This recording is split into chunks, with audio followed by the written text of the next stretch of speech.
Today we're going to work on the squaring function, which is our fourth in the 12 basic functions we're going to be talking about. So I have the same setup as I've done on several other of the graphs, again titling it so I know what I'm looking at. I've attached a piece of graph paper because I want it to be precise looking. I don't want to just have sketches. I want to understand better what's happening. And again, I've listed out the attributes of my squaring function the same way as I've done on all the other ones. And that repetitive pattern is going to help us kind of lock it into our heads better. So starting with our graph paper, I'm going to draw a grid on. Remembering this is our x-axis, this is our y-axis. So on a squaring function, it is f of x is equal to x squared. All right, so we know this as a parabola. This is a quadratic function because its highest power is 2. All right, you will also see it again written as y equals x squared. When we graph points, so again, I'm going to draw a little table over here to kind of help me out. I have x and then x squared is what comes out on the y side. So I have negative 2 is 4, negative 1 is 1, 0 is 0, 1 is 1, 2 is 4, and I actually meant to do a negative 3s, but I'll have 3 and that's a 9, and negative 3 would have been a positive 9 as well. All right, so 1, 2, 3, 1, 2, 3, 4, 5, 6, 7, 8, 9, negative 1, 1, or sorry, negative 2, 1, 2, 3, 4, negative 1, positive 1, 0, 0, and then we're going to have our symmetric picture right on the other side. So we're going to connect, and it looks like a U. It is not a V. V's belong to absolute values. So let's answer some questions about this. Our domain is going to include all the x's because those arrows up at the top meaning it's going to infinity. And even though it feels like it's really narrow, every time I put in a negative number, I'm going to get out a value over here. So it can go on and on forever. So my domain is going to be negative infinity to positive infinity.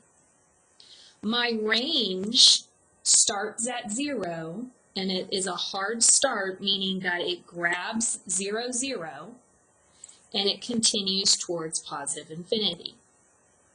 All right, so when I look at increasing, and so I'm going to actually kind of put a little set of arrows right here for us to look at this. As my x jumps up 1, my y jumps up 1.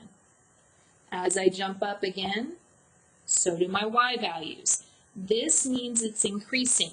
So it is increasing from 0 to positive infinity. Now decreasing, when I come back here to negative 2, as I increase the x's, remember this is going up, my y values go down. So that means that I'm going to be going from negative infinity to 0. It is symmetric about the y-axis. And remember when we write the y-axis, it's x equals 0.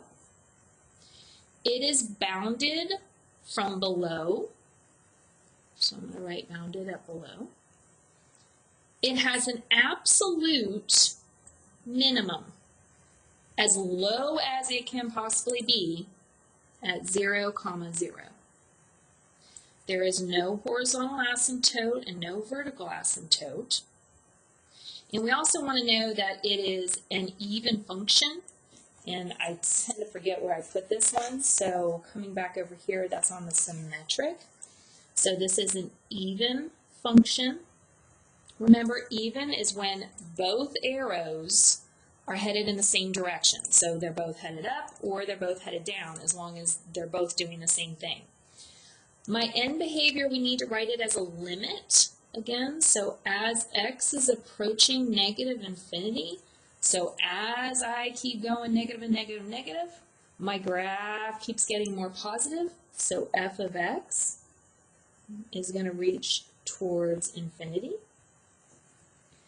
And as I am getting more positive in my x's, then my function is going to again reach towards positive infinity. And that is the squaring function.